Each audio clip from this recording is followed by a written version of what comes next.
Pronto, tá gravando. Obrigado, Will. Beleza. Não, então, aí a primeira pergunta que eu pensei em fazer para vocês, para a gente conversar um pouco sobre ela, né, é sobre o propósito de um guia, né? Assim, para que serve, para quem que vocês acham que serve ou deveria servir um guia alimentar para a população? E aí fica à vontade, quem quiser começar a opinar em primeiro lugar, e depois a gente conversa um pouco sobre isso. Alguém teria alguma ideia aí para começar a conversa? Assim, para que serve, para quem que serve um guia alimentar de um país?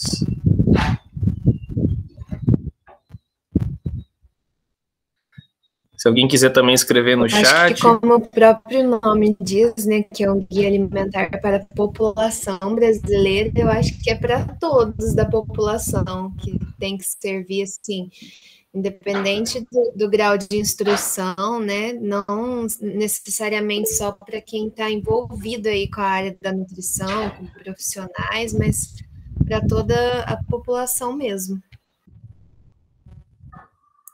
Legal, Giovana. Vi aqui que o Igor, que a Vivian também concordam nesse ponto, né? Você ter um guia, o guia tem que servir para a população inteira, independente do conhecimento que ela tem sobre o assunto, né? Alguém mais? Então, e a outra, eu acho que um outro ponto assim que eu gosto de destacar é que nesse processo de construção, e eu acho que todos os países reconhecem isso, né? A gente vai pensando um guia para a população. Então, o conteúdo desse guia, ele também tem que ser pensado para que ele possa alcançar, né? Para que ele possa conseguir dialogar com a população, né? Então, a gente está falando de conteúdo, mas a gente está falando também de forma, né? De instrumentos que possam traduzir o que a gente quer transformar no que seria a recomendação oficial do país, né? Então, no fim das contas, um guia alimentar, ele não necessariamente ele vai, e pensando o propósito dele, não necessariamente, né, você publicou o guia, amanhã está todo mundo se alimentando do jeito que está escrito ali no guia, né? Existe um processo de construção social, de reconhecimento social dos problemas, de como aquilo ali vai caminhar na adoção do que a gente pensou para aquele guia, para a população. Então, aquilo ali que está pensado para a população como a melhor opção, né, ou a opção de alimentação que vai gerar melhores resultados para essa população, ela vai levar um tempo para que isso se processe, né? A gente sempre comenta que existe um processo de reconhecimento social que ele depende não só do tempo, né? E a gente costuma, se você for analisar outros temas que não tem nada a ver com alimentação, por exemplo, mudanças climáticas, ou mesmo o tema do tabaco, ou o tema de agrotóxicos, né? Se você pegar o exemplo de mudanças climáticas, tenta lembrar quando foi a primeira vez que vocês viram uma lata de lixo para reciclar, né? Não tem muito tempo. E todo mundo está mobilizado para isso, sejam ecologistas, sejam pessoas que não trabalham na área. Então, assim, um tema que sai de um setor preocupado com aquilo, né? O Greenpeace eram só lunáticos e nos anos 90 que entravam com seus barcos debaixo de navios para evitar que tonéis de óleos fossem despejados no mar. E hoje em dia o que eles falam é uma regra e o mundo inteiro vai atrás e está atento, porque não só o setor, né, que trabalhava e que estava atento, analisando os problemas, está preocupado, mas a sociedade inteira está preocupada. E a gente sabe que as mudanças climáticas, elas começaram, e já se sabia que elas já tinham começado nos anos 30, nos anos 40, e só na década nos anos 1990, que a gente começa a ver as pessoas mudarem quer dizer, as pessoas que trabalhavam com isso já tinham mudado, mas as pessoas, a sociedade como um todo, ainda estava incorporando essas mudanças para começar a reciclar lixo ou fazer outras mudanças em relação a esse tema. Mesma coisa, os agrotóxicos, que na década de 60 eram, assim, os entomologistas, eles eram rechaçados nos congressos, porque eles diziam que os agrotóxicos iam dizimar populações de abelhas, e isso ia comprometer a produção de frutas, e só depois de muito tempo que o mundo começa a reconhecer isso como um problema maior. Então, esse propósito, né, do guia é também de ir construindo esse processo de reconhecimento social da mudança necessária para a alimentação, né? E aí, nesse momento, muitos países ficam discutindo como que a gente vai desenhar, escrever esse guia para que a gente possa traduzir recomendações técnicas, às vezes, né, em outras formas ou em outros instrumentos que possam comunicar melhor e que possam facilitar essa transformação, que é uma transformação social também, não é só uma transformação do conteúdo. E aí tem países que discutem, a gente vai, mesmo no Brasil houve essa discussão, né? A gente vai escrever o guia para o profissional de saúde, para a população. Se a gente escreve para a população ou para o profissional de saúde, esse guia é diferente, né? A gente está, por exemplo, agora discutindo a atualização do guia alimentar no México, né? E respondendo um pouco já essa questão da pergunta, se um guia substitui um ao outro, né? Eu prefiro pensar que, e eu sempre gosto que acho que uma terceira pergunta nesse conjunto que eu pensei aqui para que serve o guia, para quem serve, e até quando serve o guia, né?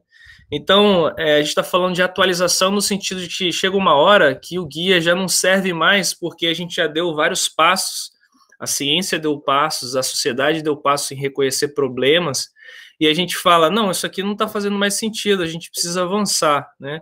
Então, a gente deu passos em reconhecer, em saber que o nível de processamento de alimentos tinha uma importância grande e que isso não era reconhecido, que as pessoas não comiam nutrientes, a gente passou a falar em alimentos, depois a gente passou a reconhecer que as pessoas não comiam alimentos, elas comiam comida, né? E aí a gente foi nesse processo de como que a gente consegue dialogar com a população, né? E sair do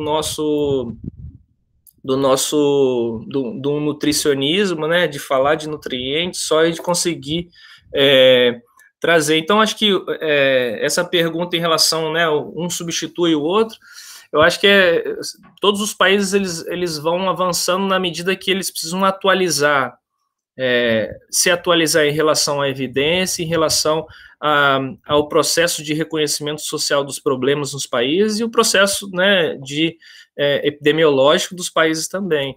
Então, acho que o México agora vive esse processo de atualização do guia deles, e eles estão justamente nesse momento, e é interessante, porque as reuniões, uma hora a gente está discutindo percentual de açúcar, quantidade de colheres de alguma coisa, ou seja, recomendações muito quantitativas, que foi uma discussão pela qual o Brasil passou também, né? A gente faz algo mais quantitativo as proporções e aos nutrientes, ou a gente faz algo mais qualitativo, como evitar ultraprocessado e priorizar alimentos minimamente processados em preparações culinárias, né? E isso é um processo que no México a gente está vivendo agora, no sentido de que se a gente faz uma recomendação muito quantitativa, existem dois riscos, né? Um é que a população não conta isso. Mesmo a gente sabe, por exemplo, se você for pensar rotulagem de alimentos, estudos demonstram que menos de 1/3 da população, mesmo em países que têm um nível de alfabetização nutricional, que alguns chamam, ou seja, mesmo em países que têm um alto nível de conhecimento sobre nutrição, as pessoas entendem a tabela nutricional, menos de 1/3 da população entende o que está escrito ali, e menos ainda de que 1/3 usa aquela informação, né? Muita gente entende, mas acaba não decidindo com base nela. Então, num processo de aproximação da população, né, a gente começa a avançar numa perspectiva mais qualitativa em relação ao guia. O guia dos Estados Unidos, por exemplo, ainda é muito quantitativo, né? Mas os guias da América Latina vão avançando, e aí a gente tem o guia do Uruguai, do Equador, que são inspirados no guia do Brasil, e vários outros guias do mundo. O guia também está em discussão em alguns países da Europa, revisão de guias alimentares que também são inspirados no modelo brasileiro. E aí alguns elementos que a gente vai identificando que foram necessários e, ao mesmo tempo, foram que destacaram o guia brasileiro como o que é hoje considerado o melhor guia alimentar do mundo, né? E uma das coisas que eu acho que é essa questão do processo do quantitativo para o qualitativo, né, que, do ponto de vista geral, avançou no diálogo com a realidade, né? E a outra questão é o quanto que a gente falava para uma população específica ou não. Por exemplo, o caso da Bolívia é interessante, porque eles têm um guia populacional para cada pedaço da população. Então, eles fizeram um guia para crianças, para adolescentes e para a população adulta. No caso do Brasil, a gente tem, e aí eu acho que nesse caso vale a pena mesmo, né? A gente acaba de mais recentemente, depois do guia para a população, sai um guia para crianças menores. Então acho que e isso é importante, porque tem particularidades, né? Mas em relação a profissionais de saúde, fica aquela questão, se o guia para a população, a gente tem que pensar numa forma de dialogar com ela, né? E os profissionais de saúde, claro, eles vão poder se apoiar nesse guia no sentido de favorecer que essas recomendações oficiais da população, do ponto de vista de saúde pública, possam chegar à população. Então, os profissionais de saúde, eles vão ser atores aliados no processo de difusão desse guia, para que toda a população possa embarcar, né, nessa proposta que se faz ao país, né? É isso que a gente gostaria de ter no país, né, liderando o que deveria ser o nosso sistema alimentar, nosso padrão alimentar, né? Então a gente aposta que os profissionais de saúde também e trabalha que os profissionais de saúde possam apoiar. E aí teve no início muita discussão sobre isso, né? Porque muitos profissionais da nutrição queriam continuar na conta, queriam continuar no quanto de açúcar, quanto de gordura, que também é importante, né? Mas a gente precisava fazer a decisão de dizer, não, esse guia é para a população, né? O profissional de saúde, ele já sabe, e ele, no ponto de vista da abordagem individual, ele pode trabalhar todas essas particularidades, né, quantitativas, mas do ponto de vista populacional, a gente precisa ter uma abordagem que possa favorecer a gente a dialogar com a população, né? E aí, a outra pergunta que eu fiquei pensando, assim, para a gente refletir também, né? A gente falou do propósito, mas pensando um pouco diferente do propósito, agora pensando no uso do guia, né? No uso que esse guia pode ter para gerar mudanças, para gerar transformação, né? E aí queria que vocês pensassem um pouco que tipo de usos um guia alimentar de um país, como o guia alimentar brasileiro, pode gerar, né? Que tipo de uso vocês acham que pode ele ter, né?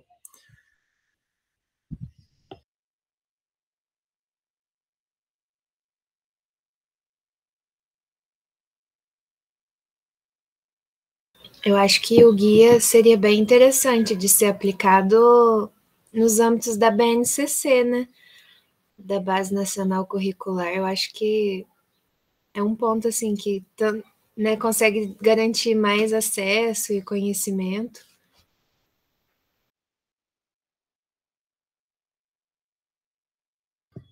Perfeito, na formação, né? Muito bem. Alguém mais? Mais um uso.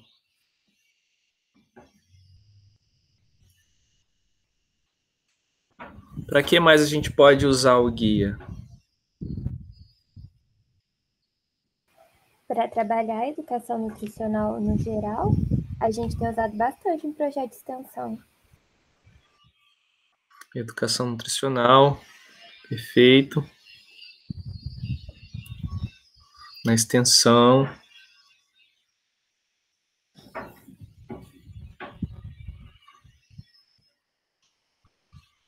O que mais? Mais um uso do guia. Aproveitar ele, gente.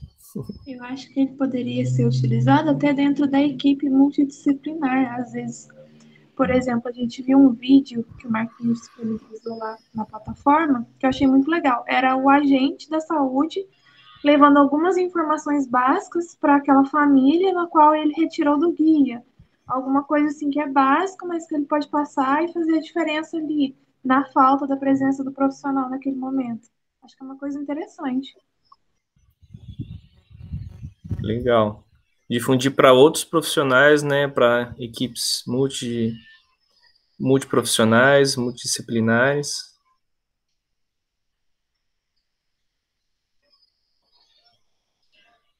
Mais algum?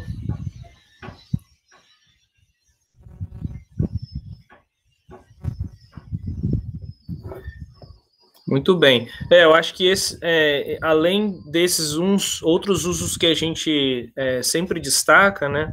Porque como eu comentei, o guia tem todos esses usos que vocês bem destacaram, e além disso, ele se torna a recomendação oficial do Ministério da Saúde. Em alguns países não é o Ministério da Saúde encarregado, mas no geral é o Ministério da Saúde encarregado. Então a gente tem a vantagem. E aí, talvez entrando um pouquinho no tema de conflitos de interesse também, a gente tem a vantagem de que está no poder do Ministério da Saúde. Nem sempre a gente tem um Ministério da Saúde que também a gente está bem alinhado com a saúde pública, mas a gente, de um modo geral, se a gente tem a competência de construção do guia alimentar dentro das mãos do Ministério da Saúde, é mais fácil a gente poder emitir recomendações adequadas do que quando a gente não tem, ou a gente tem que negociar essas recomendações com outros ministérios ou com outros setores, como a própria indústria de alimentos, né? Se a gente tivesse que construir se a gente fosse obrigado a construir um guia alimentar com a concordância da indústria, o guia alimentar sempre seria ruim, no sentido de que ele teria que compor com interesses que não são da saúde pública, né? Então, se a gente tem na mesa vários atores e a gente não separa os atores que participam nessa mesa de construção do guia, a gente tem essa dificuldade de construir um guia que possa estar alinhado e atender de fato os interesses da saúde pública, os interesses da população e não interesses corporativos, né? Então, nesse sentido, é importante que a gente tenha reconhecer que o guia, por mais que no momento que ele é publicado, ele não muda a alimentação da população de uma hora para outra, como a gente colocou, né? Mas ele sendo uma recomendação oficial do país, ele permite que autoridades, sejam do Poder Executivo, sejam do Poder Legislativo, possam usar o guia também para a construção de outras políticas, inclusive políticas regulatórias. Então, vamos pensar, por exemplo, se a gente quer aplicar impostos sobre produtos que são danosos para a saúde, né? Produtos alimentares que são supérfluos além de danosos.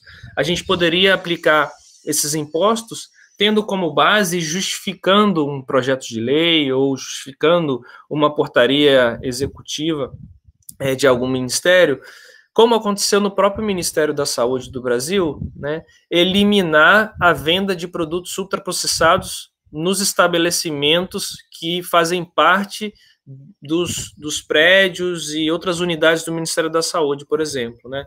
Que foi uma portaria do Poder Executivo e que elimina ultraprocessados e que tem como base, não, a recomendação oficial do Ministério da Saúde é que se evite produtos ultraprocessados. Então, a gente não vai permitir que restaurantes ou que outros estabelecimentos comerciais dentro do prédio do Ministério da Saúde comercializem ou promovam produtos que vão contra a nossa recomendação oficial, né? Seria totalmente incoerente.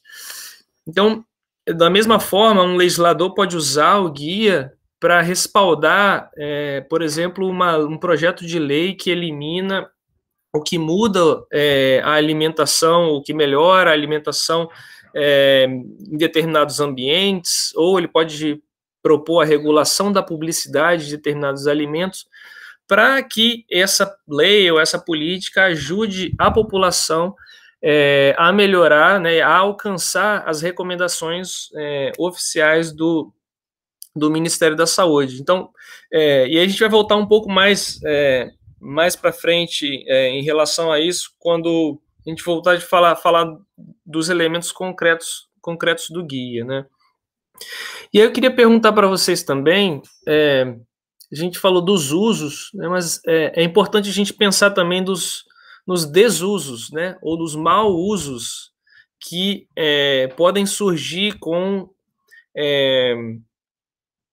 a publicação do guia, ou que vocês tenham observado, ou se vocês leram algum mau uso, algum desuso do Guia Alimentar Brasileiro no Brasil, né? Se alguém viu alguma notícia ou ouviu falar de algum desuso, algum mau uso do guia no Brasil.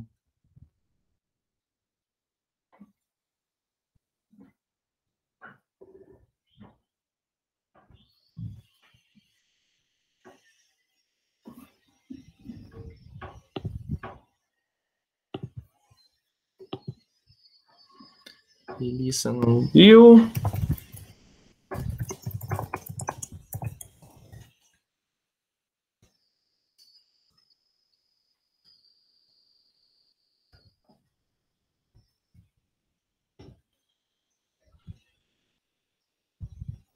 Ok, então,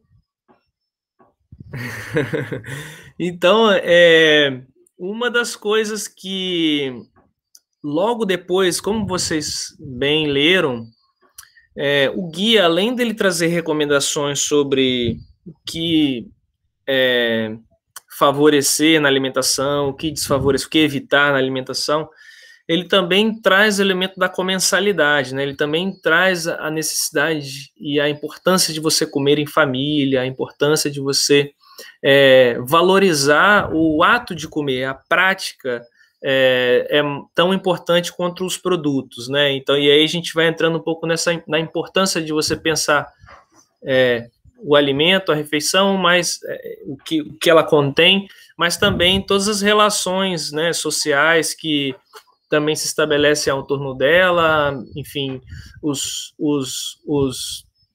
as riquezas imateriais, culturais. Então, isso são elementos que, logo depois que o guia foi lançado, eles foram mal usados pela própria indústria de ultraprocessados. Então, a Coca-Cola, por exemplo, logo depois que o guia foi lançado, eles começaram a fazer publicidade sobre o comer, usar a questão da comensalidade, promover o comer em família, mas com uma garrafa de Coca-Cola na mesa, né? Então, usar mensagens do guia alimentar para, de alguma forma, mal usar, né? Porque vai usar só uma parte, a parte do ultraprocessado, que tem que evitar, eles não contam, eles só falam que a parte que tem que comer em família e colocam ultraprocessado na mesa. Então, nesse processo, é sempre importante a gente, quando está construindo recomendações para a população, né, não só quando a gente está falando do guia, mas recomendações populacionais em geral, a gente tem que estar o tempo todo antecipando esses desusos e essas brechas que atores que são oponentes à alimentação saudável e à saúde pública vão buscar para continuar promovendo uma alimentação que corre contra, né, o que a gente gostaria de ver em termos de alimentação, em termos de sistema alimentar para o país, né? E aí, isso vai fazendo também a gente pensar como que a gente comunica e como que a gente difunde, como que a gente vai incorporando nas políticas o guia, né? Então, queria que vocês comentassem um pouco, de repente sugerissem ideias de como que a gente poderia traduzir, e mesmo por mais que a gente tenha tido todo esse trabalho de construir um guia, né, ele ainda é uma publicação com muitas páginas, né, e muitas pessoas não vão ter tempo para parar, sentar e pegar um guia e ler ele do início ao fim. Então, que sugestões vocês teriam, assim, de instrumentos ou mesmo de outras atividades que poderiam ser realizadas para transformar o guia, né, esse livro, em outros instrumentos, multiplicar ele por outros instrumentos que possam melhorar a difusão das mensagens, né, que ele pretende passar e principalmente a transformação que ele pretende alcançar, né? Que ideias aí que a gente poderia pensar?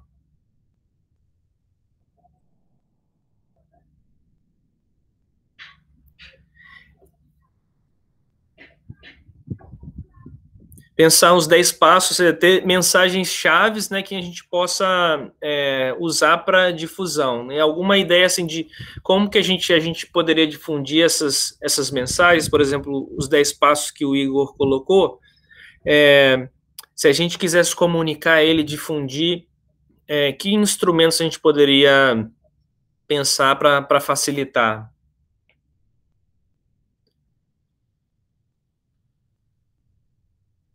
Se a gente tivesse que tentar difundir esses 10 passos para uma cidade que tem 10 mil pessoas, 1 milhão de pessoas, né? Um país inteiro que tem milhões de pessoas, redes sociais, uso das mídias sociais, muito bem.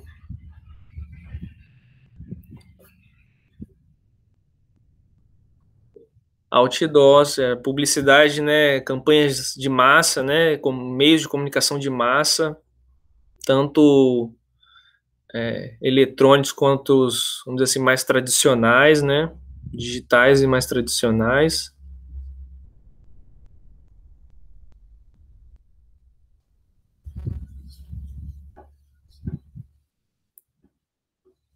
Eu vou rádio, TV, sim, todos esses meios de comunicação massiva, né, são aliados nessa hora para a gente difundir. E aí, em relação a instrumentos, também tiveram algumas experiências de várias organizações ou do próprio Ministério da Saúde em tentar ir traduzindo essas mensagens, né? Então, uma é você pensar também, por exemplo, no uso de redes sociais, você pensar outros comunicadores que não o próprio nutricionista para falar de alimentação, né? Como isso é importante, porque para a gente, quanto mais se falar e quanto mais a gente conseguir comunicar, não importa que seja um profissional da nutrição ou que possa ser um profissional de outra área ou que possa ser uma pessoa que é escutada pela população, né? Então, eu acho que um dos usos, né, e das ferramentas, né, que tem sido muito úteis o próprio, pessoas do mundo da alimentação que não necessariamente, por exemplo, cozinheiras e cozinheiros, chefes de cozinha ou chefes, enfim, que podem e que ajudam, que apoiam a difundir isso, porque também, de alguma forma, isso se conecta com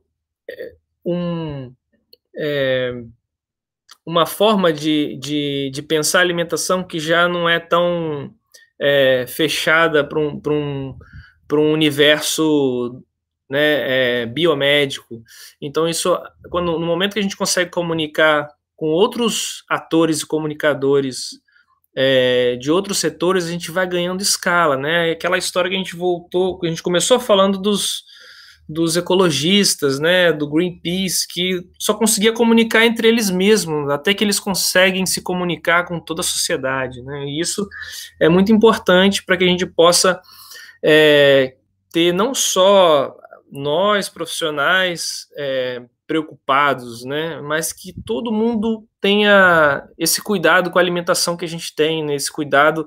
E aí a gente está falando não só com a saúde associada, mas com a cultura, enfim, com todas as dimensões da alimentação, todo o cuidado que a gente tem com todas as dimensões da alimentação, né? Então, isso é bem, bem importante, a gente pensando como é que a gente dialoga com outros grupos que a gente até então ficava falando no nosso idioma, aquele diálogo que a gente chama de diálogo de surdos, né? A gente fala no nosso idioma, eles não entendem aquilo ali, cada um fala no seu idioma e a gente não se conversa. E outras iniciativas foram bem interessantes em relação a esses outros instrumentos de difusão, né? Se eu não me engano, acho que foi o SESC que construiu um jogo, então transformou o Guia Alimentar num jogo. Então, inclusive eu não lembro exatamente a faixa etária, mas eu acho que a gente depois, eu posso buscar o site, ou no próprio site do SESC, que acho que é fácil encontrar, o acesso para o jogo que eles construíram, e também eles gravaram um audiolivro, pensando que muitas pessoas ainda não têm, ainda não sabem ler, né? Enfim, por exemplo, a gente tem impossibilidade de pessoas com deficiência visual, por exemplo, que também teria essa dificuldade.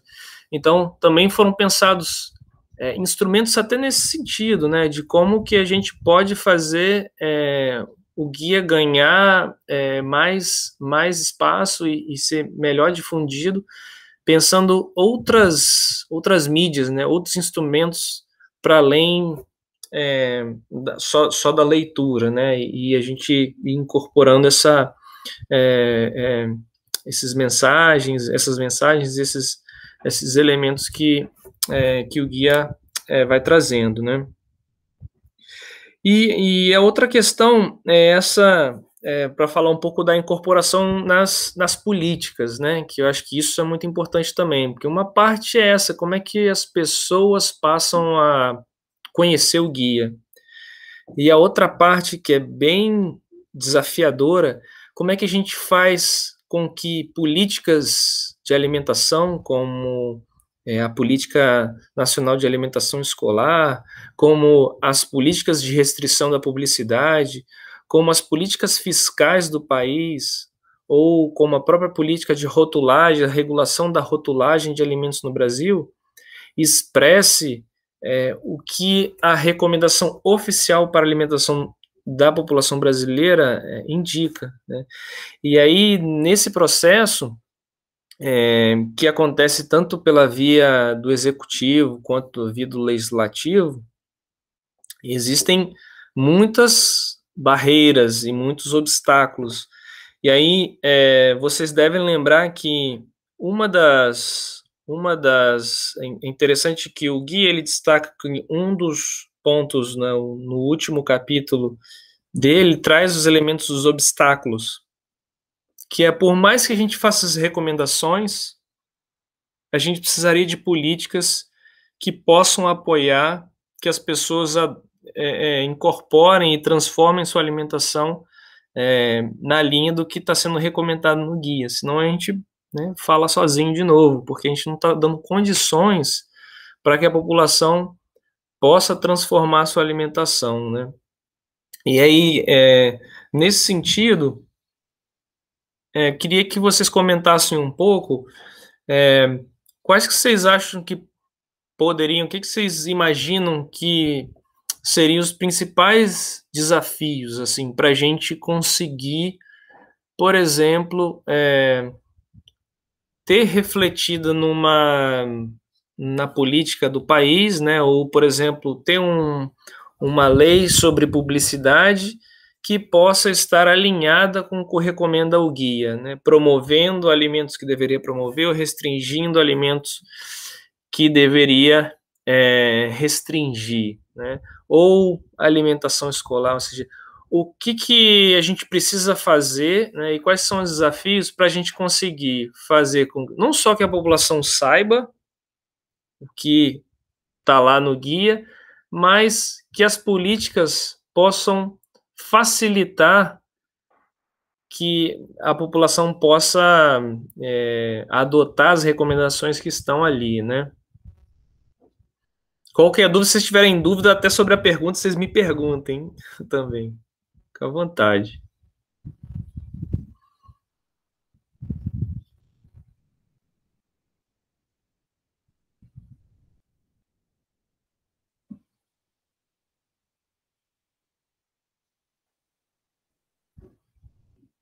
Eu acho que uma das coisas mais difíceis... Ai, perdão. Pode ir. Vamos lá, Giovana. É ir, assim, contra o interesse que tem essas grandes empresas, né? Que elas acabam que têm um poder muito grande, exercem uma influência muito grande nas políticas, no governo, e isso acaba atrapalhando bastante, né? Igual ano passado a gente viu a questão do Ministério da Agricultura, né? Promovendo esse ataque contra o guia, e como que a gente vê toda essa influência, né, da lucratividade, do interesse dessas grandes empresas, que acaba repercutindo na questão política. Então, já dificulta muito, e sem esse apoio político, acaba que dificulta mais ainda, né? Perfeito. Todo mundo acompanhou essa situação que a Giovana comentou, do Ministério da Agricultura tentar modificar o guia?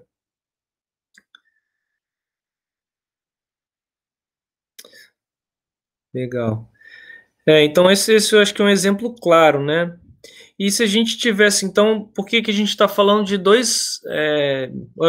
eu costumo usar... Legal. Então, eu costumo mencionar assim, como que a gente prevê, né, esses desafios, né? E se a gente pensar tanto nos produtos, quanto nas práticas, quanto nas políticas, que anteriormente, quando a gente pensava, por exemplo, tabaco, era mais simples para as pessoas, e aí, de novo, a gente volta na questão do reconhecimento do problema, né? Hoje é muito simples as pessoas reconhecerem que a indústria do tabaco, ela se opõe a uma política de saúde pública, né? Ou haveria um conflito de interesse se a indústria do tabaco tivesse propondo uma política ou participando da formulação de um guia não para alimentação, mas um guia para a saúde da população brasileira. Todo mundo ia achar um absurdo, né?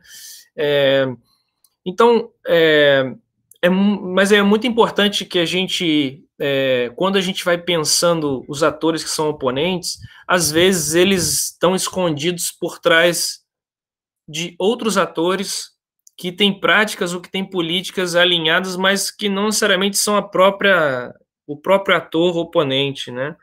Então, essa ideia de pensar os produtos, práticas e políticas ajuda a gente a identificar esses atores que a gente deveria ter muita clareza que eles vêm para se opor e, portanto, eles não deveriam ter voz no processo de construção de uma política que é de saúde pública, né? E aí esse exemplo é muito bom porque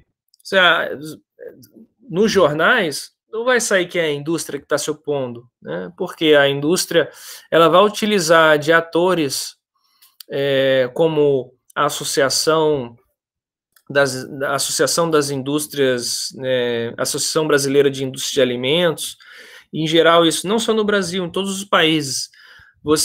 Quando você começa a discutir um guia, ou você publica um guia que vai, por exemplo, sugerir que as pessoas devem evitar ultraprocessado, a indústria de ultraprocessado, ela não sai nos jornais dizendo eu sou contra isso, a gente tem que derrubar isso.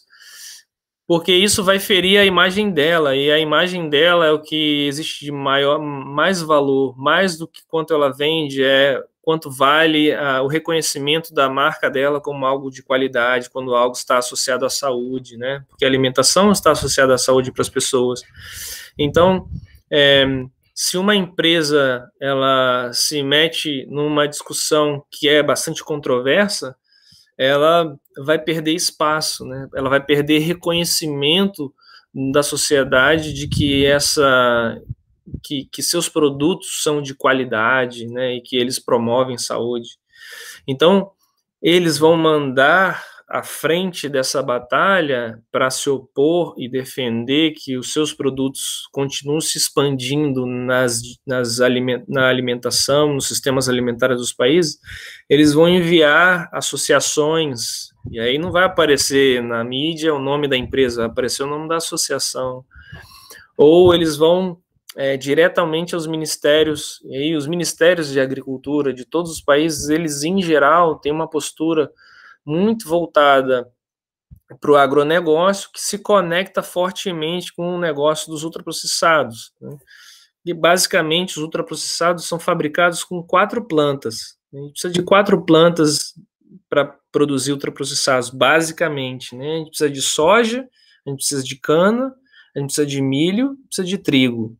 Com isso você faz óleo, você faz açúcar, e depois as outras coisas são praticamente cosméticos, né, que você vai utilizar para tentar imitar alimentos.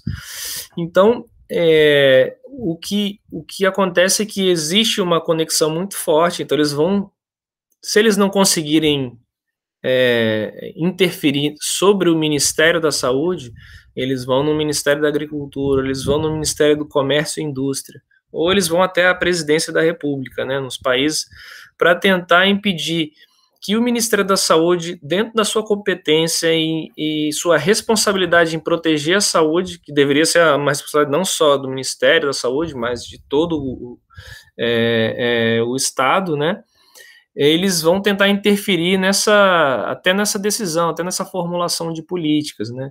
Então, e é muito importante esse processo de reconhecimento da oposição, para você poder justificar por que esse ator ele não é competente ou ele não deveria estar nem opinando sobre a formulação desse processo, porque existe um interesse que se opõe àquele que é o da saúde pública, né? Então, quando se a gente se foca só nos produtos, né, então os que não podem opinar são só os que fabricam ultraprocessado. Não, mas aí tem também as associações que não fabricam produtos, mas elas operam para que as indústrias de ultraprocessados possam continuar expandindo a presença deles. Então aí você, pelas práticas desse ator, você associa eles com aqueles que fabricam os produtos, né? E vamos supor que aí, por exemplo, você também poderia pegar os anunciantes de produtos ultraprocessados. Não, eu não produzo ultraprocessado, não, mas você anuncia, e esses são os maiores opositores, por exemplo, à regulação de publicidade, né?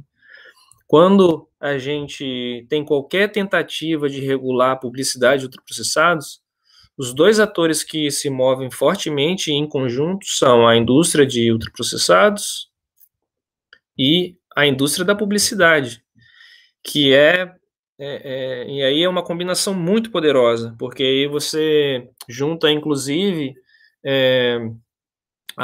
os editoriais, não os editoriais, você junta a grande mídia, que além de ter o seu departamento editorial, que não deveria estar misturado com o seu departamento comercial, mas infelizmente na maioria dos casos está, os meios de comunicação, né, eles vão, e aí principalmente a mídia, os anunciantes vinculados nesse processo, eles vão ter um poder muito grande de interferir nas decisões de regulação de publicidade, Porque se regula a publicidade, não é só a indústria de alimentos, né? A indústria de alimentos perde porque vai deixar de promover seus produtos, mas os anunciantes perdem porque vão deixar de receber uma grande parte dos seus recursos que vem da publicidade desses produtos, né? Então, é muito importante a gente ir prevendo isso e também justificar, né? Porque em muitas situações a gente fala assim, para a gente é muito claro, não pode essa empresa que, não pode uma empresa de refrigerantes participar da formulação das normas de rotulagem do país, ou de uma decisão sobre as políticas fiscais sobre o refrigerante para reduzir o consumo desse produto como uma medida de saúde pública, né? Mas a gente precisa justificar por quê, a gente precisa explicar por quê, né? Porque a justificativa que eles vão usar não, eu sou uma parte afetada no processo, então eu preciso fazer parte dessa decisão, né? E o que a gente sempre coloca como importante, não, esse processo ele tem que ser transparente no sentido que qualquer ator num processo democrático ele pode se manifestar, mas não necessariamente ele pode ter um poder de decisão, ele não deveria ter um poder de decisão. E aí o que acaba acontecendo é que em muitos processos de construção de políticas, se a gente pensar, por exemplo, nos conselhos, né, que são modelos, né, e pensar no Conselho Nacional e os Conselhos Estaduais Municipais de Segurança Alimentar e Nutricional no Brasil, que são um exemplo assim, para o mundo todo de como se construir política, né, e realmente é muito triste assim ver como foi desmontado. Mas isso para a gente entender que esses processos, o mais importante deles, os processos de construção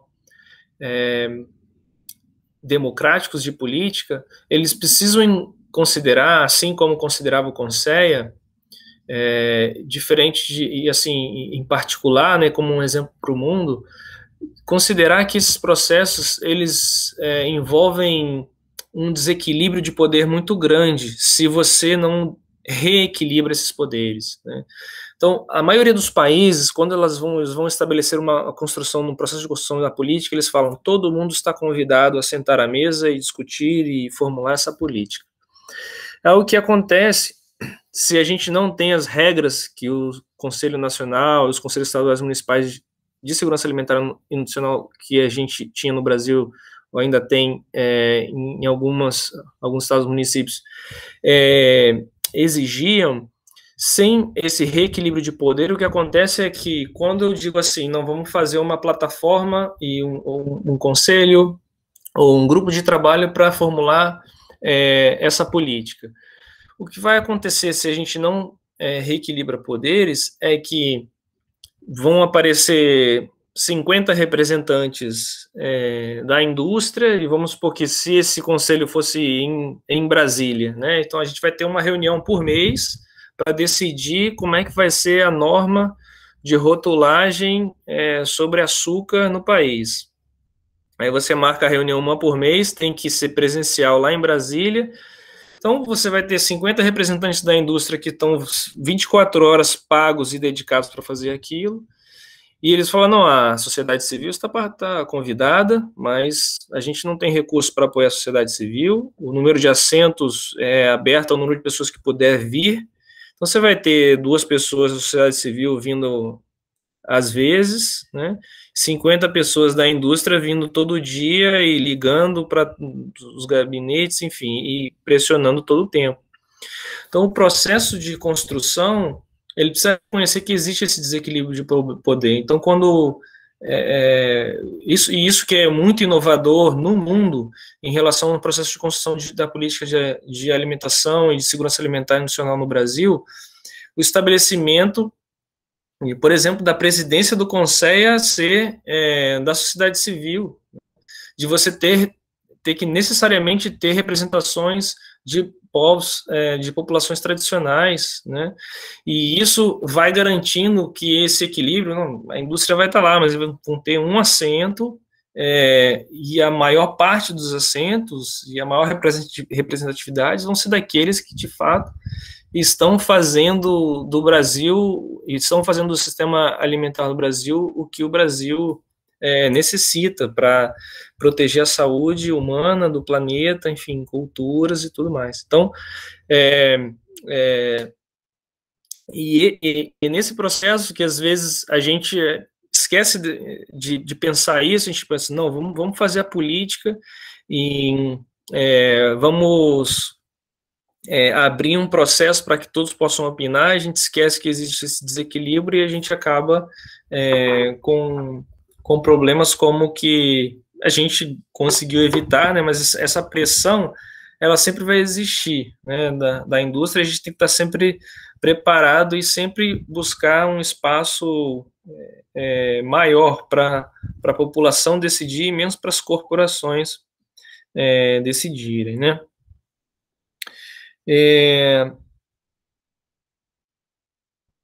A outra coisa que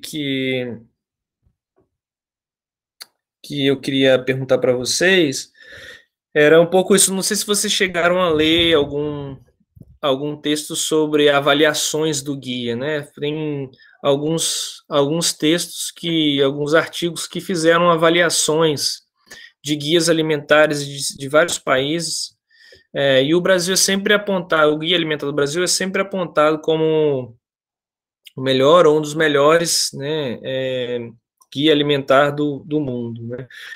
E aí, independente de vocês terem lido ou não, queria perguntar para vocês o que vocês acham que fez essa diferença, né? O que vocês acham que fez ou que faz o Guia Alimentar do Brasil se destacar em relação a outros guias, ou até guias passados, né?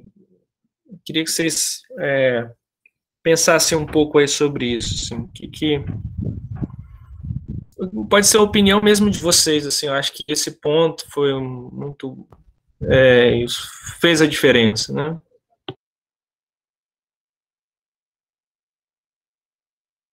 Eu não entendi a pergunta, pode repetir, por favor, Fábio? Sim, não, que o Guia Alimentar Brasileiro, ele é muito aplaudido, muito elogiado no mundo inteiro atualmente, né? E aí, queria que vocês comentassem um pouco assim, o que vocês acham que fez ele, a gente não teve tanta reverberação, assim, tanto impacto, né, com outros guias no passado, como o guia tem no país e no mundo hoje. Então, o que vocês acham que é um elemento, um componente do guia que vocês falam, não, isso aqui fez a diferença, fez ele ganhar maior destaque, né? Vocês conseguem me ouvir? Sim. Na minha opinião, eu acho que uma das coisas assim que mais fazem diferença nele é que ele traz todas as culturas do nosso país. Ele não pega uma coisa e fala assim, por exemplo, tem que seguir esse padrão. Não, ele traz um pouquinho de cada região, um pouquinho de cada hábito, levando, tipo assim, facilitando isso para as pessoas. Eu acho que isso é um ponto crucial nele. Eu não sei se eu posso dar, não sei se eu posso responder, né, Marquinhos? Mas eu acho, na minha opinião, o mais importante do guia é o processo de resistência, né? Tudo que ele sofreu, toda a tentativa de boicote que aconteceram. Uns 3 anos atrás, eu e o Marquinhos fomos lá na Unicamp, o Carlos Monteiro falou sobre, foi bem claro, falando sobre todo o processo que a indústria teve, né? Quando foi para ser publicado o guia, tudo é tentativa de interferência, de boicote que existiu dentro do guia. Eu acho que o processo de resistência, eu acho que é o que, sim, deixa o guia até mais bonito. Legal, né? Eu acho que o fato também dele ter uma visão mais abrangente, né? Não um foco, sair um pouco da questão quantitativa, prescritiva, né? E abrir o olho, que a nutrição não é só assim essa questão de cálculo, de falar de um alimento ou outro, mas é trouxe uma visão mais política e social, né? Que a alimentação é isso também. Eu acho muito bom que ele tem muitas imagens. Eu acho que isso facilita o público a querer ler. Porque o primeiro guia, eu estava lendo ontem para poder fazer a atividade, tem muito texto. Se você pegar um livro daquele tamanho, não vai ter nenhuma vontade de dar continuidade. Agora, quando você pega um que tem muitas imagens, tem foto de alimentos que você conhece, eu acho que chama mais atenção.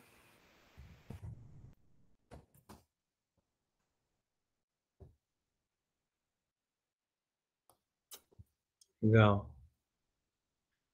Nossa, muito bom mesmo, muito rico. E eu estava pensando aqui, uma das coisas que o Danilo comentou, né, essa questão das várias e contínuas tentativas, né, de interferir no processo, né,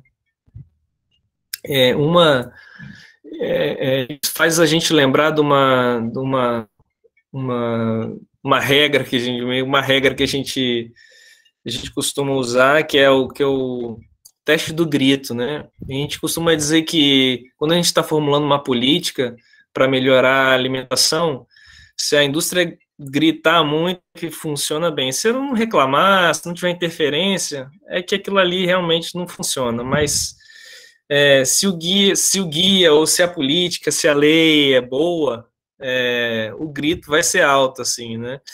Então, isso eu acho que de alguma forma isso reforçou também a difusão. Acho que é bem interessante a reflexão do Danilo, assim, no momento que a indústria começa a tentar, né, se opor, eles também dão maior visibilidade, porque eles vão, o tema vai para a sociedade, né?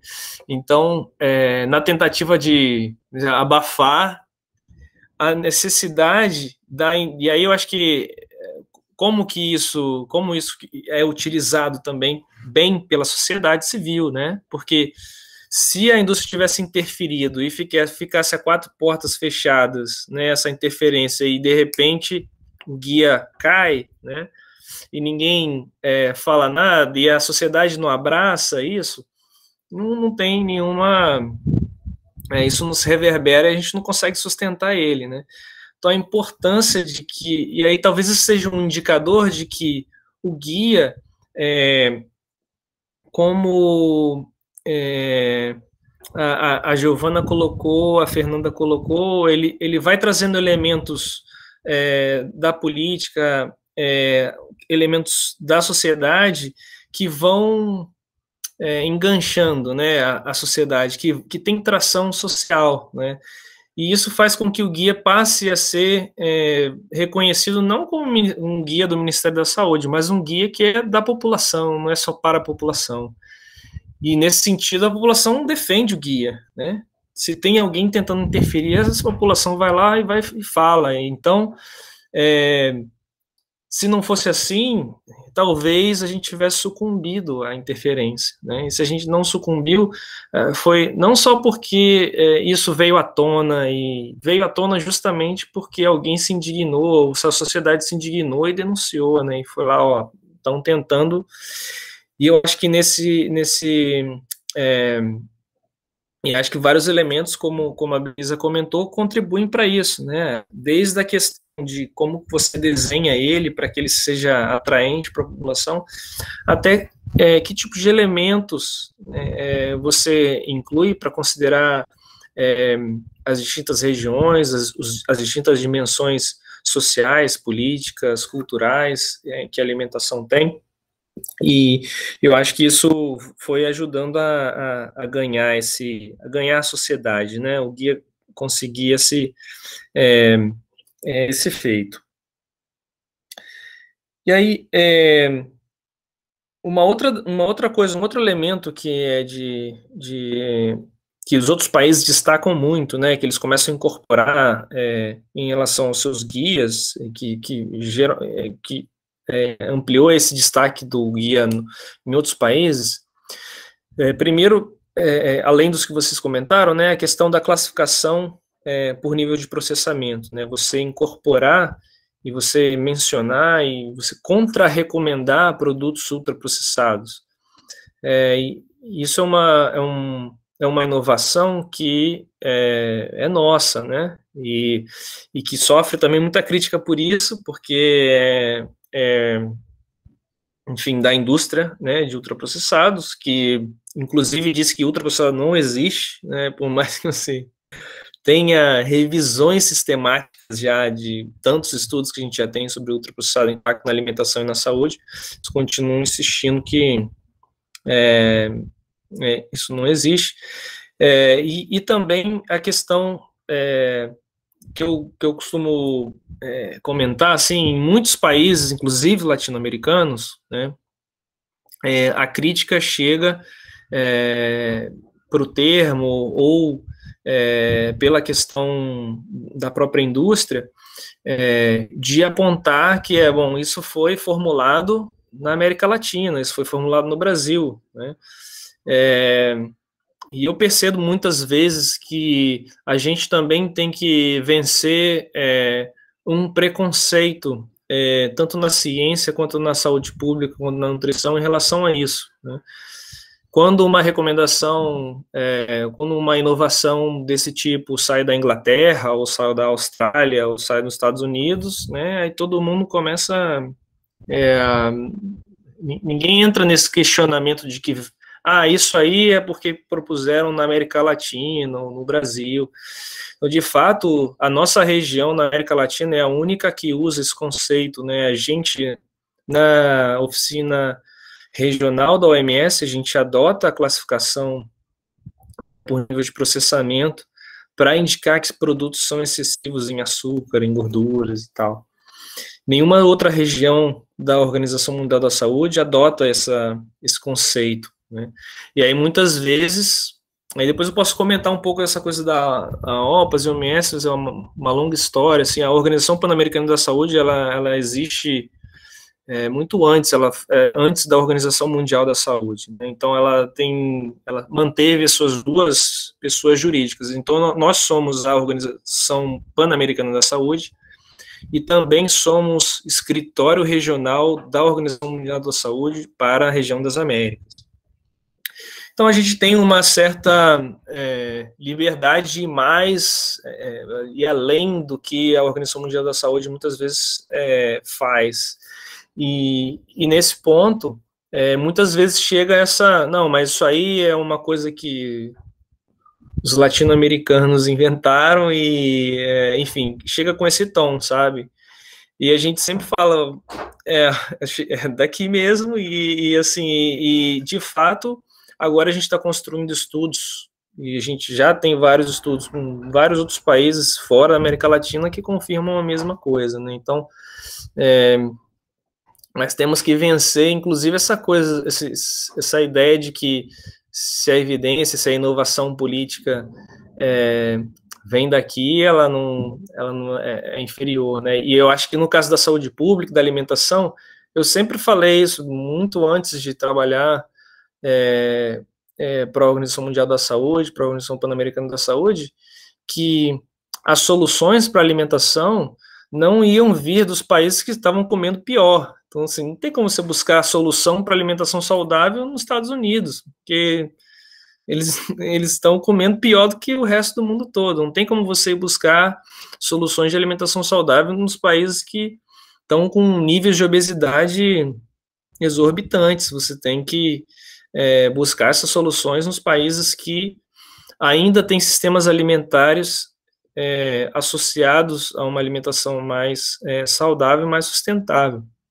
E é nesses países que estão a solução. Então, você tem políticas, por exemplo, que você não encontra, que agora a Europa começa a caminhar sobre, por exemplo, proibição de transgênicos, que países como o Peru, o Equador já têm há muitos anos, né? De proteger e de eliminar a presença, a entrada de transgênicos no país, por exemplo. Uma questão de proteção das riquezas ancestrais que eles têm, né, na região andina. Então, enfim, o nosso guia, o programa de alimentação escolar do Brasil, enfim, o programa mais antigo, o maior programa que a gente tem no mundo. Eu acho que não só do ponto de vista de montante, mas do ponto de vista da complexidade dele, do processo histórico de construção dele, né, muito, enfim, realmente um modelo para o mundo todo. Então, eu acho que é sempre importante a gente reconhecer, né, e se orgulhar dos produtos que a gente produz na América Latina e que, de fato, nesse tema, não tenham dúvida que a gente vai anos-luz assim, em relação a outros países, e inclusive os países ricos começam a investir em investigação na América Latina para conseguir aprender da gente como que a gente está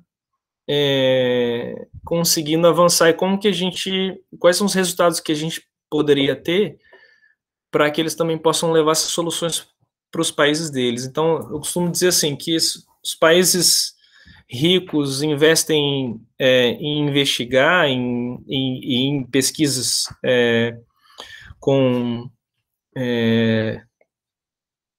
muito robustas, mas também muito caras, né? E aí o que sobra para a América Latina é a inovação política. E eles não conseguem inovar politicamente porque nós estabelecemos a maioria das nossas políticas com base em direitos. A base das nossas políticas, em geral, são os direitos. E a maioria desses países do norte, né, principalmente, a base das políticas, muitas vezes, é só a evidência científica. Não que a evidência científica não seja importante, mas o que acontece se você tem a base de política só em evidência científica? Você tem que demonstrar com evidência científica que aquela política vai funcionar no seu país. E para isso, você vai ter que ter um programa de investigação e recursos para isso muito, muito forte. Mas qual que é o pior problema em relação a isso? Como você vai avaliar uma política antes dela existir? Você nunca vai poder avançar, porque você só investiga o que existe, né? Então você fica lá falando assim, não, antes da gente implementar essa política, a gente precisa ter resultados e descobrir quem já fez e saber qual foi o resultado. Ah, mas ninguém fez ainda, mas alguém tem que fazer, e aí quem que vai fazer primeiro? Então, e com tudo começa, por isso que eu gosto de usar muito e a gente trabalha muito estimulando os países a inovar em relação à política, porque tudo começa com algum país que tentou algo que ninguém tentou e por isso não tem nenhuma evidência. Mas tem indícios de que vai funcionar. Por exemplo, a gente sabe que a publicidade funciona para aumentar a venda de produtos. Então, se a gente eliminar a publicidade dos produtos, a gente imagina que vai diminuir, né? Falar, mas a gente não sabe se vai. Então, vamos fazer e vamos demonstrar que essa eliminação funciona. Mesma coisa, por exemplo, vocês devem ter acompanhado o processo de rotulagem neutra de tabaco, que começou na Austrália, né? Alguém falou, não, a gente vai tirar a marca. Mas não começou porque assim, eu acho que não pode ter a marca. Não, existe evidência de que a marca do produto fazia diferença na decisão da pessoa, né? Então, a proposição de um projeto de lei ou de uma legislação que elimina a marca, né, e outros elementos persuasivos do rótulo do produto, eles têm uma base científica, mas a política em si, ela inova no sentido que ela põe essa evidência junto, né, acumulada como um conjunto, e propõe. E depois a gente vai avaliar em outros países e isso começa a crescer, e vai ampliando. Então, o que acontece é isso. A América Latina, ela inova muito, né? Aqui na América Latina que surgem as advertências, por exemplo, nos rótulos de alimentos no Chile, que começa a ser ampliada para vários países. Aqui que começa a restrição de publicidade em vários países também. E isso vai fazendo com que outros países, inclusive os países, né, mais ricos, vêm avaliar impostos a bebidas açucaradas. A melhor política que a gente tem é do México, por exemplo.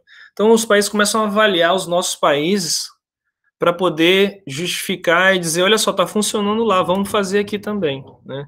Porque eles têm recursos para investigar e a gente tem que inovar, a gente tem que ir para frente e usar a nossa base de direitos para garantir direitos das pessoas e avançar com as políticas, né? Uma coisa que eu nunca esqueço em relação a esse ponto, a gente estava numa reunião no Uruguai sobre alimentação escolar e uma das pessoas das autoridades falou, não, acho que a gente tem que fazer um estudo aqui no Uruguai e verificar se as crianças melhoram o rendimento delas com a alimentação e as outras não melhoram, fazer um ensaio, enfim, aleatorizado, e aí se a alimentação escolar não melhorar, a gente deixa para lá, não precisa oferecer alimentação escolar para as crianças. Não importa que as crianças, que o resultado desse estudo é um direito delas, eu não preciso fazer um estudo para demonstrar que e respaldar que a política de alimentação escolar, por exemplo, do Brasil, precisa garantir arroz e feijão para as crianças no país, é um direito delas. Eu não preciso de um resultado para dizer que o arroz e feijão vai melhorar o rendimento escolar, o QI das crianças, é um direito delas, né? Então, isso é muito importante, porque senão a gente cai... E é complicado. Você fala, então você não usa a base em evidência para suas políticas? Não, a gente usa a base em evidência sim, né? Mas os direitos, eles são inseparáveis desse processo, né? Bom,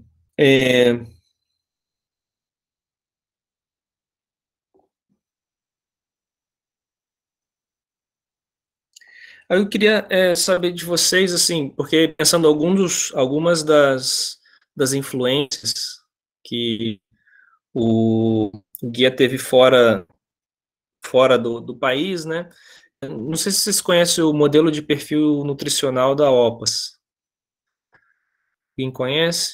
Não, né? Então, porque na Organização Pan-Americana da Saúde, em 2014, todos os ministérios da saúde, eles assinaram um plano regional, né, de forma unânime, no qual eles se comprometiam a adotar uma série de medidas para a prevenção da obesidade em crianças e adolescentes.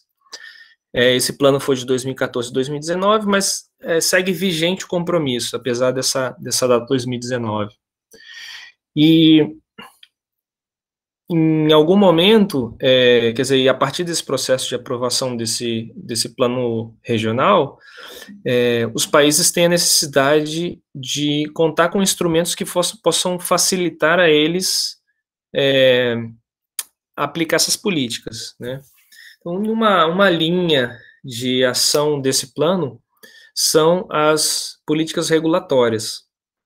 E nessas políticas regulatórias entra tanto a regulação da rotulagem, a regulação da publicidade, a regulação dos espaços, ambientes escolares e outros ambientes, e também a aplicação de impostos a produtos que o país tivesse interesse ou tivesse necessidade de regular, reduzir a demanda, né?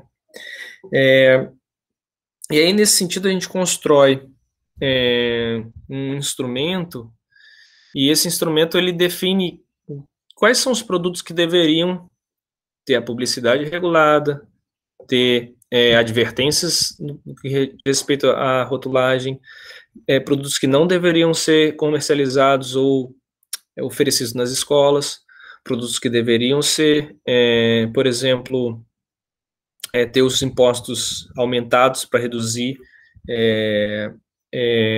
o acesso financeiro a esses produtos, né? E esse documento, ele incorpora um elemento que é chave do guia, que é a classificação. Vou botar aqui.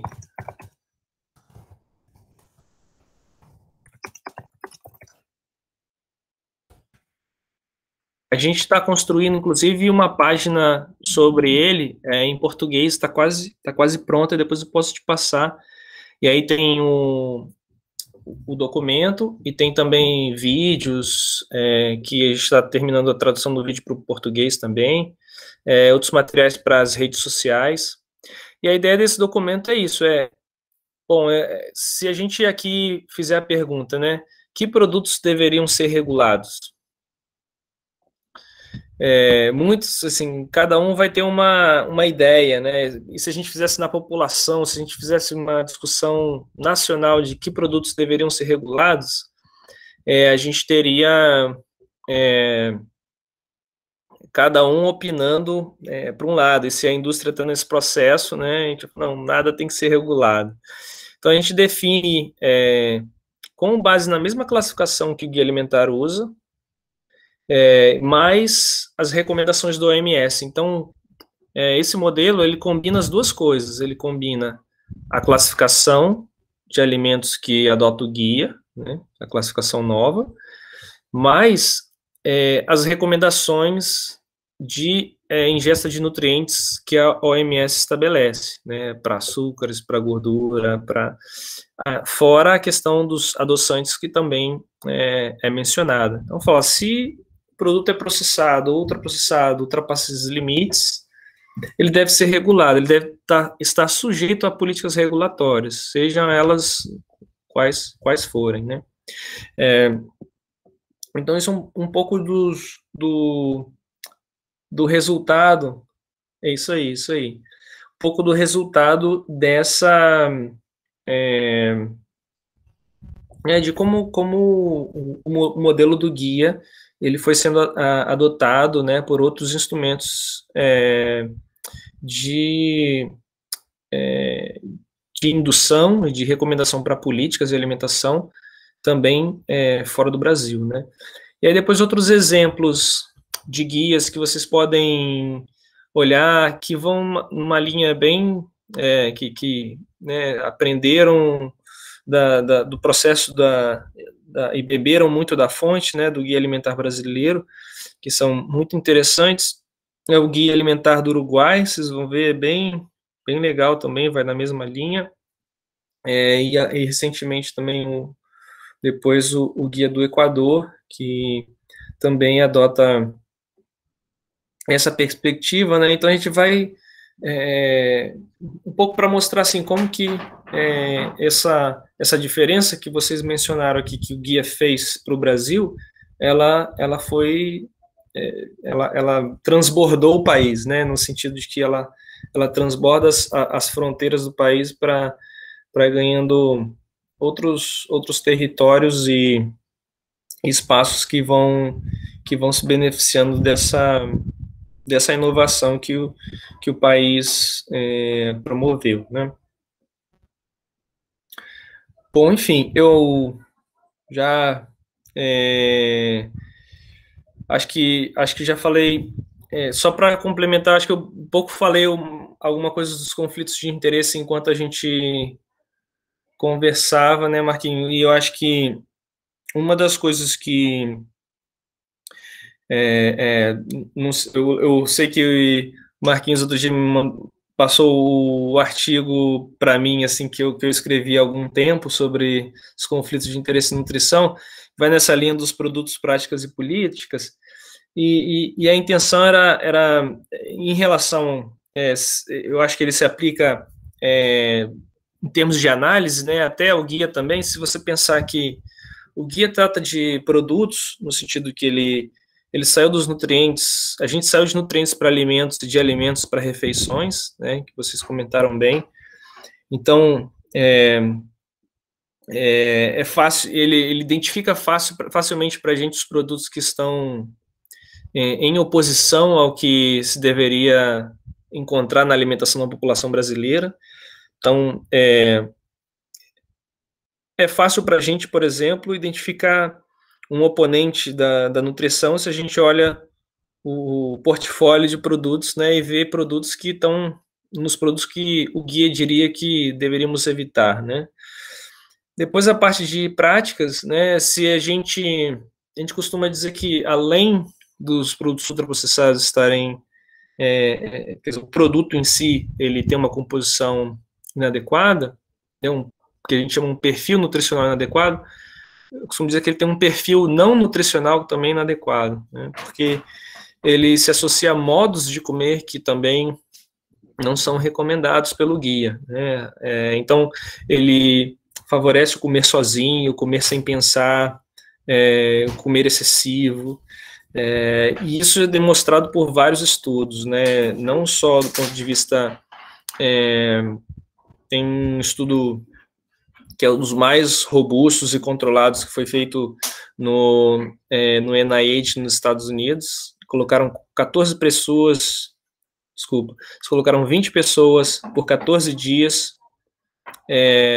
sem sair do lugar que elas estavam, elas só podiam, um grupo de 10 pessoas recebia a mesma quantidade total de energia só na forma de comida de verdade, e o outro grupo recebia a mesma quantidade de energia só na forma de ultraprocessado.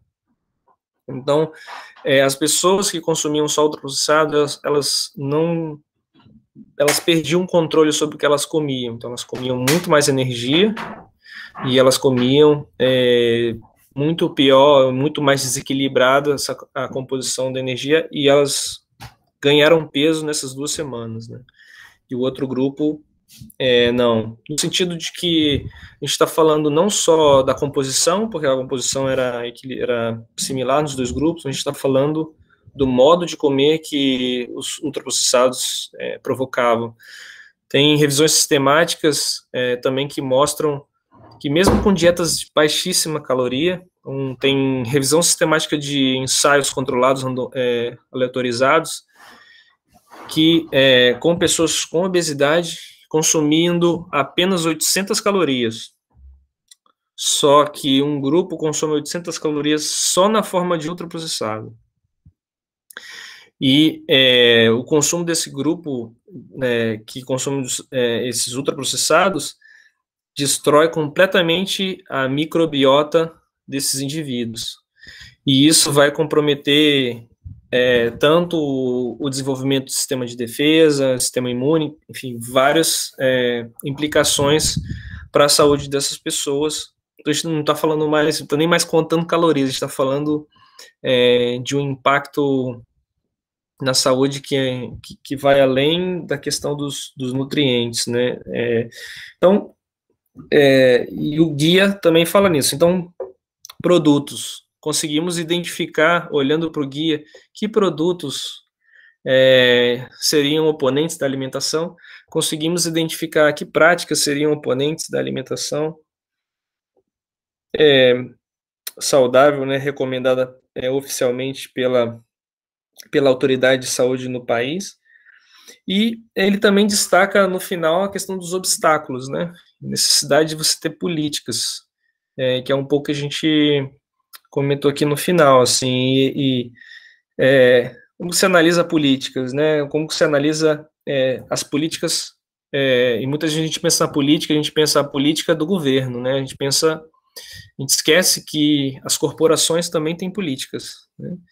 E que a política de corporações permite que a gente identifique quem são oponentes também. Então, e onde que você encontra informação sobre a política de uma empresa? Você não vai encontrar na comunicação dela para as pessoas, você não vai encontrar na comunicação dela para o governo, você vai encontrar na comunicação dela para os acionistas dela. E é muito interessante isso, porque o lugar que você tem a capacidade de saber, de você ouvir a indústria falar a verdade nas reuniões com os acionistas e no relatório anual para os acionistas. É o único lugar que você vai conseguir ver a indústria falar a verdade, porque eles não podem mentir para os acionistas, por lei, né? Eles não podem inventar um dado, eles não podem dizer que eles estão indo bem, ou que eles estão fazendo tudo de melhor, eles têm que dizer o que é, né? E aí, claro, e eles sempre vão... E ali você vai encontrar quanto que eles estão investindo em publicidade. Ou seja, eu tenho uma política de aumentar as vendas desses produtos, né? Então, isso vai favorecendo a gente a encontrar qual que é a real política daquela empresa ou daquela associação, né? E não tomar o discurso que vai numa carta para o Ministério que diz nós estamos nos comprometendo a fazer isso ou aquilo, né? O que de fato conta é o que eles estão indicando para os acionistas que eles vão fazer para continuar expandindo a presença dos produtos deles na vida das pessoas, né?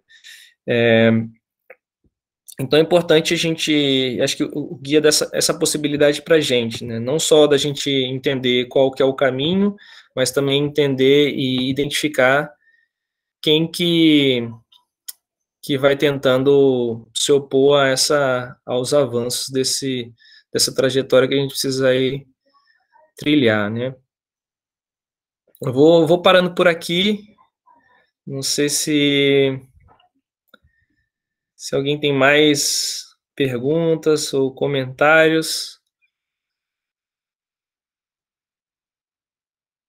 Fiquem à vontade.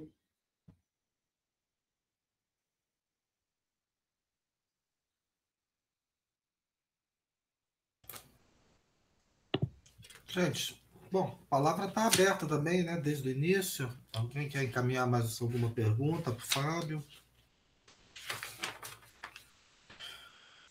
Ô, Fábio, eu tenho algumas perguntas.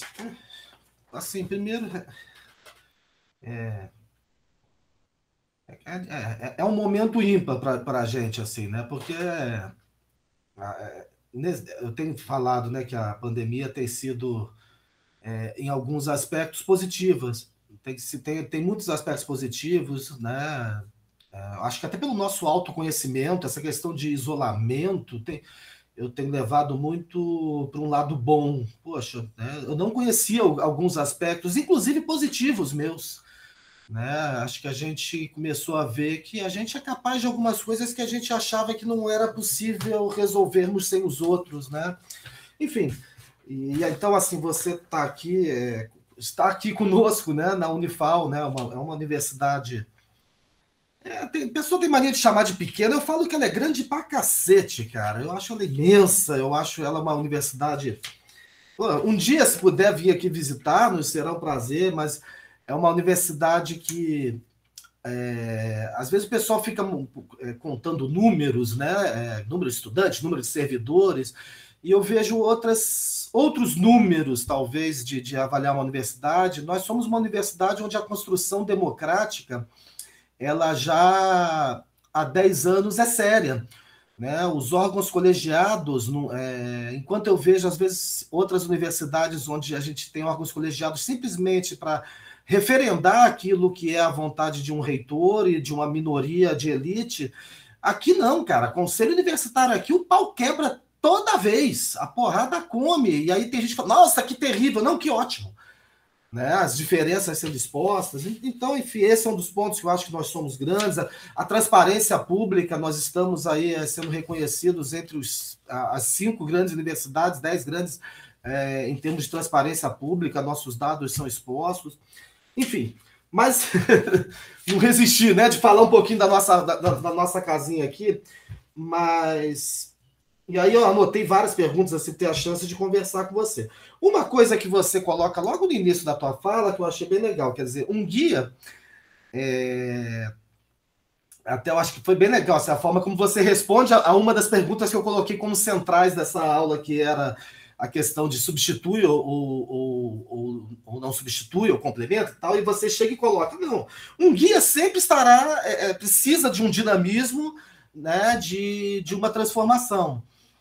E aí eu te pergunto, já existe algum movimento para uma terceira edição de guia no Brasil? Se ele existe, onde que ele está localizado? Porque está no governo, de fato, ou está em outros movimentos sociais? E, tendo algum desse movimento, o que se pode esperar para uma terceira edição de guia? O que falta nesse segundo, então, que a gente precisaria de um terceiro? Sim, não, inclusive toda a discussão com essa questão do Ministério da Agricultura foi no sentido de dizer que não estamos, no momento, assim, não há essa necessidade de avançar. Assim, o guia atualmente, tal como está, ele é atual, ou seja, na verdade ele vai até além do tempo dele, né? Assim, então a gente ainda tem muita estrada aí com esse guia, até que a gente precise uma coisa que tem um outro elemento que é muito destacado internacionalmente também em relação ao guia, é a questão da sustentabilidade ambiental associada ao guia, né? Porque o guia toca nesse assunto, mas no processo de construção dele, os movimentos sociais queriam mais, esperavam mais do guia em relação ao impacto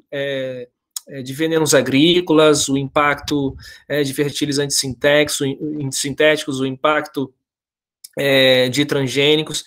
Isso, apesar de ter entrado algo sobre a questão da sustentabilidade no guia,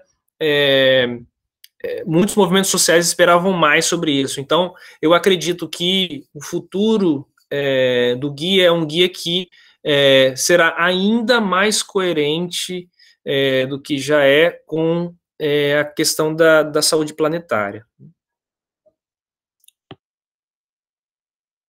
Então, deixa eu te fazer uma outra pergunta também aqui. A gente teve recentemente uma surpresa, né? Quando a Nestlé vira para o mundo, isso acho que foi esse ano ainda, vira para o mundo e admite, sim, os nossos produtos não são saudáveis. E como é que você analisa? O que há nas entrelinhas de tal declaração? Como é que você analisa essa declaração da Nestlé?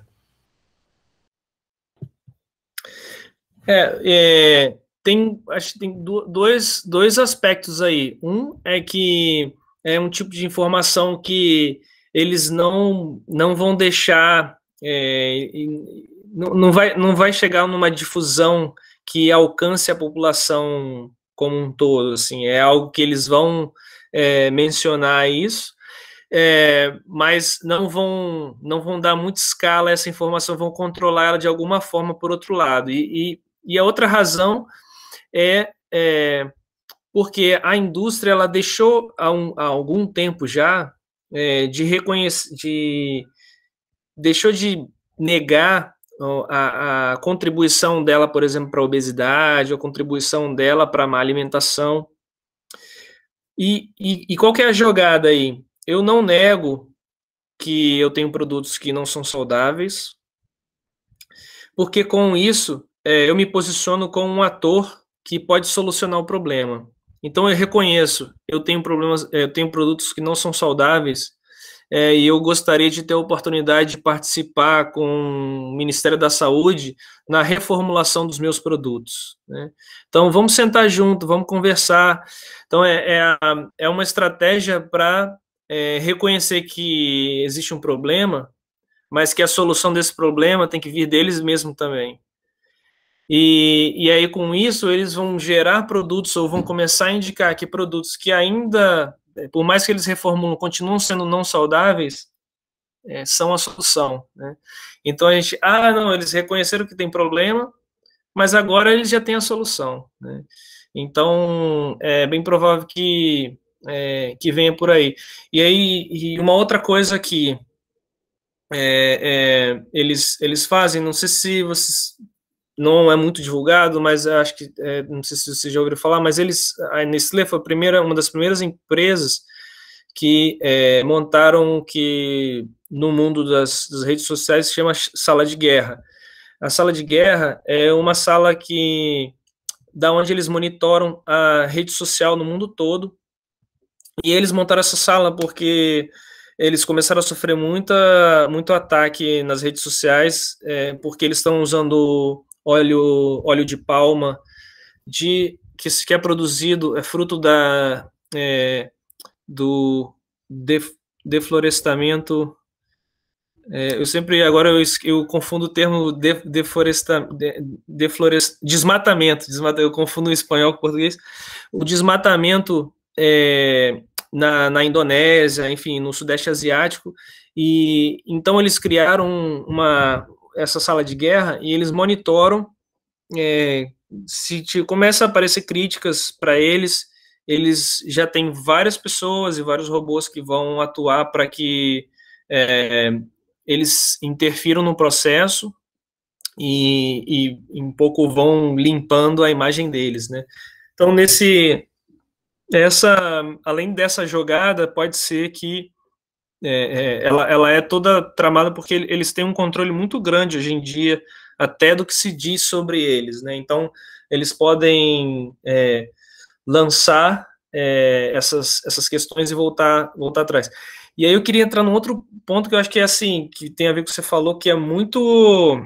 que eu tenho começado a despertar agora e comentado com muita gente na sociedade civil, e que a gente precisa tomar muito cuidado antes de contra-atacar, porque muitas dessas empresas estão começando a usar, eu acho isso, né, mas a gente precisa analisar mais, o manual do negacionismo para aplicar a difusão de mensagens e da difusão dos próprios alimentos e assim, produtos que eles querem difundir, né? Então, dou um exemplo. Hoje em dia, uma empresa ela pode chegar e dizer, não, esse produto é maravilhoso para isso, né? E da mesma forma que você promove, se você pegar todos os passos do negacionismo, por exemplo, para vacina, né, você pode fazer a mesma coisa, e alguns deles se aplicam para determinados produtos. Então, você joga uma mensagem, e essa mensagem vai sendo difundida de maneira que você não consegue ir atrás da fonte, que você não consegue, você vai gerando fake news e depois você não consegue recuperar isso. Então, em alguns casos, a gente teve um caso na Colômbia, que uma colunista escreveu um texto sobre, depois eu posso passar para vocês, um texto sobre amamentação, né, coisa mais, assim, que é reconhecido como fundamental tanto profissional de saúde quanto para as pessoas, né, pela sociedade como um todo, e assim, é horrível mesmo de você ler o negócio, assim, você passa, dá um nó no estômago você lendo um negócio sobre a amamentação, então você começa, e aí você vai, é uma pessoa que pode não ter nenhuma ligação com a indústria de fórmulas infantis, né, mas você contrata essa pessoa para fazer um texto horroroso sobre o horror que seria amamentar uma criança, por mais que a gente não consiga conceber isso como ser humano, e isso vai, dependendo de como você reage a isso, né, você pode gerar imagina, como se você começasse a usar o mesmo manual do negacionismo da uma vacina, por exemplo, para amamentação, né, o perigo que isso seria para difusão de fórmula infantil e morte de crianças, né?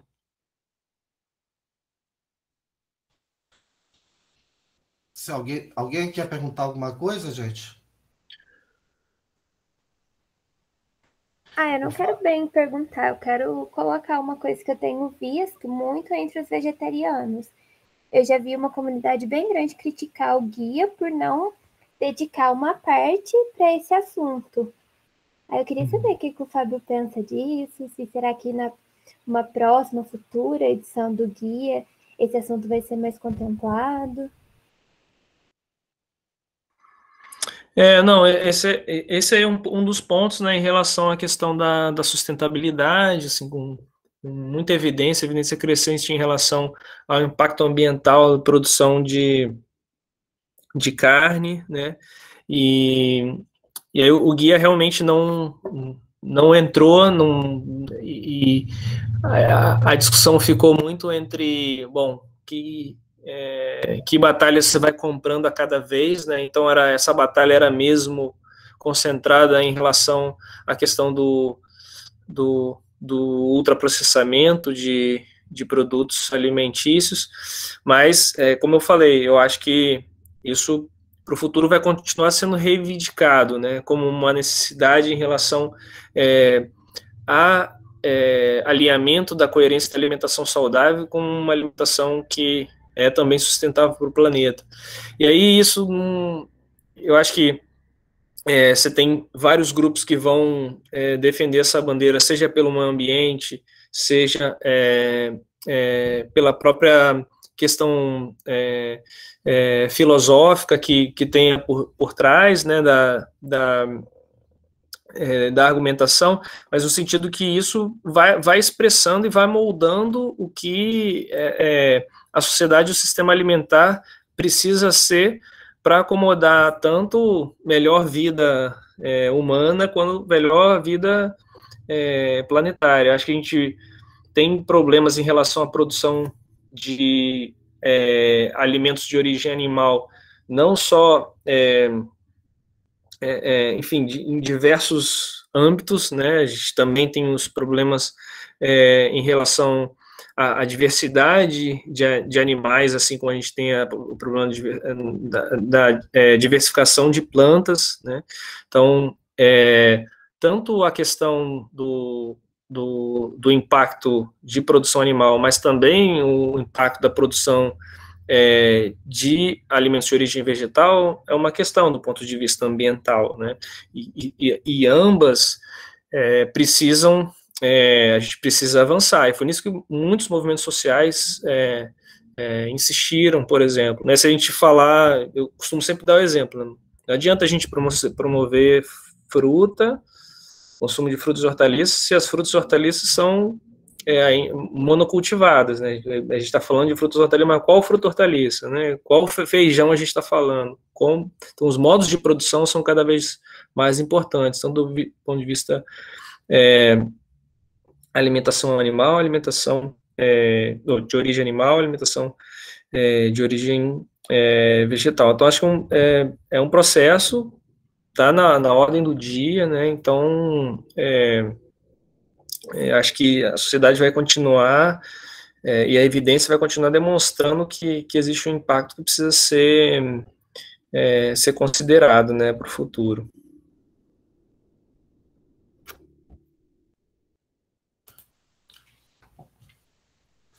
Alguém mais, gente?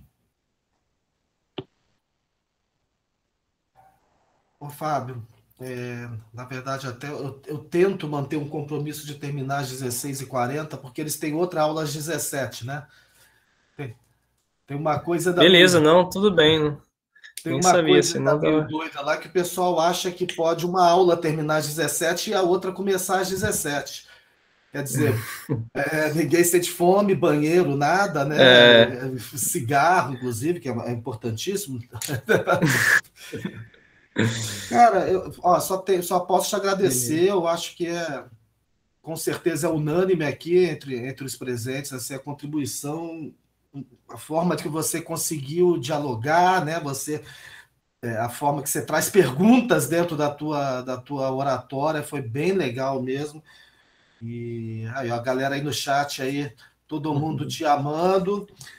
E pô, só posso te agradecer mesmo. Espero que não, Deus me livre, né? Mas espero que possamos fazer isso mais vezes. Sim, sim. Mas a vontade mesmo é que a gente possa superar essa, né? A humanidade precisa mostrar que estava evoluída e superar essa, né? Não deu nem tempo de falar de pandemia, hein? Você deveria ter coisas legais para nos falar sobre pandemia.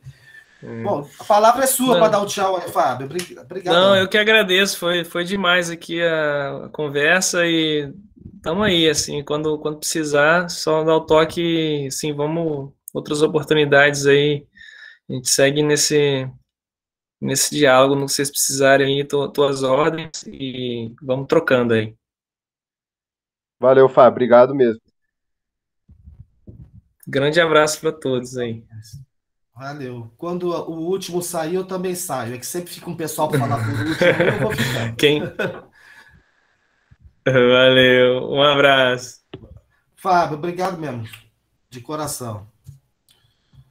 Parar a gravação. Obrigado por lembrar, eu sempre esqueço. É, cara. Interromper gravação.